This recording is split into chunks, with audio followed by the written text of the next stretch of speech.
If you are a creative person stuck in a corporate job, you need to use December as the time where you reflect and make a decision about what could be next. Is it a career change? Is it finding ways to bring your creativity into your current job? The reason that December is so important is because you're at the end of the year. Your nervous system is at the end of itself. You've got this end of year fatigue. You're just ready for the year to end.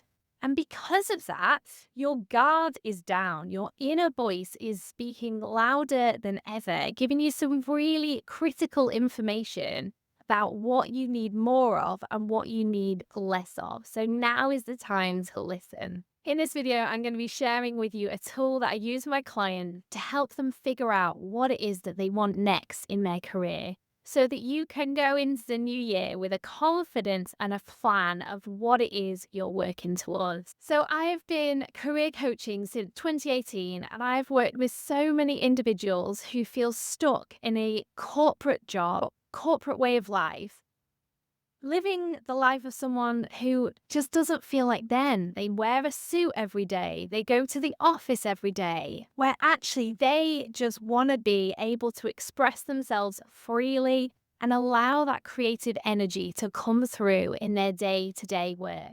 And you know what? I've got a reflection exercise that I would advise every creative to do in December in particular, while we've got this reflective energy at the end of the year. So, if you are a creative person who feels stuck in a job that just isn't a good fit for you, here's a reflective exercise that you can do this week that will really help you to reframe what is going on in your career and what might be next for you. So, the first thing I want you to do is grab a notepad and pen or the notes app on your phone, and I want you to think about three things that have gone really well for you this year. Three wins, if you like. Now, before you say, I don't know if I have three wins from this year, these don't have to be shiny things. These don't have to be big things. These are just things that have gone well, that you feel proud of yourself for doing. So, this could be something as simple as doing things a different way. So, in your work, maybe there is a structure that everybody has always followed, and you've used your creative energy to find a new way of doing it, to find a more efficient way, to find a more creative way to approach that problem and create a new solution.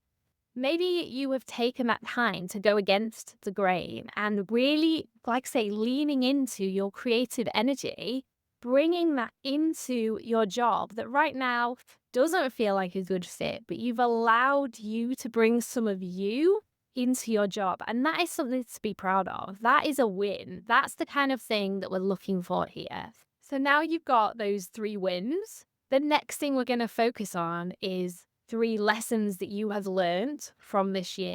We learn lessons all the time, don't we? And often we learn from the times that things haven't gone to plan, from the things that didn't go so well. So to go back to the example I gave before, maybe there is a structure or a process that everybody follows in your company, and it is something that has been frustrating you for such a long time because you really want to find a more creative solution, but maybe you haven't spoken up in that meeting where they asked for volunteers. Maybe you didn't explain your creative solution in that board meeting where it could have been listened to. What are those times that you could have allowed your creative energy into the workplace to allow that little bit of you into your work where maybe you haven't? And what does that tell you about your current situation in your job? And what does it tell you about what you want from your career? So maybe that tells you something about the kind of environment that you want to work in. Maybe it tells you something about the kind of managers that you want to work with. Maybe it tells you about the kind of team that you want to work alongside.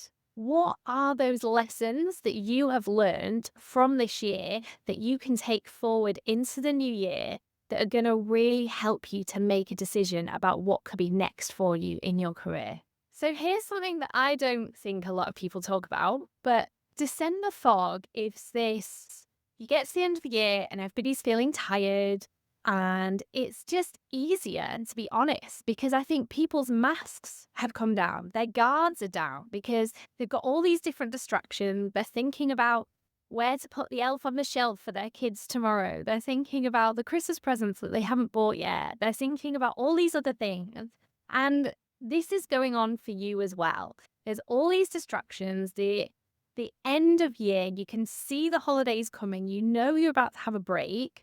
So that inner voice, I think, is louder. And it's not necessarily because you're more inspired. The likelihood is it's because you're too tired to pretend. And this is really key data. This is information that you can use. What are the feelings? What are the thoughts that are coming up for you at this point in the year, the end of the year, where you are tired, you're ready for the year to be over, your guard is down, you're feeling frustrated, you're feeling like, well, that year didn't go quite as I was expecting it to. What are those thoughts? And really try and capture them, really try and get clear on what it is you're thinking about right now and how does that relate to your job?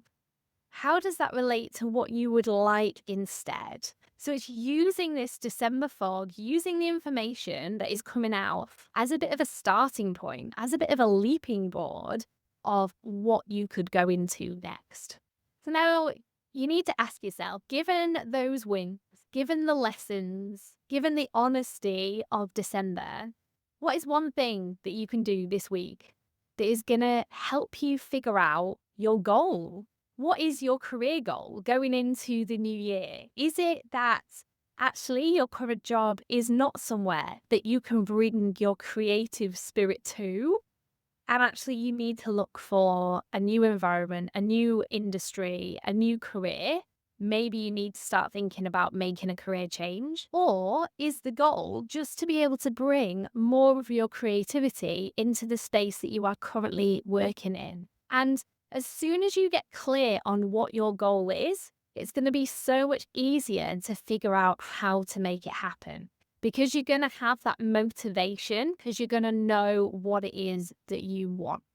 So once you've decided what your goal for 2026 is, I would love to hear about it. I've got a free online community with free resources and a group of people who are figuring out the next step in their career. I'm going to drop the link in the description. I'd love to see you there. Let me know what your goal for the new year is.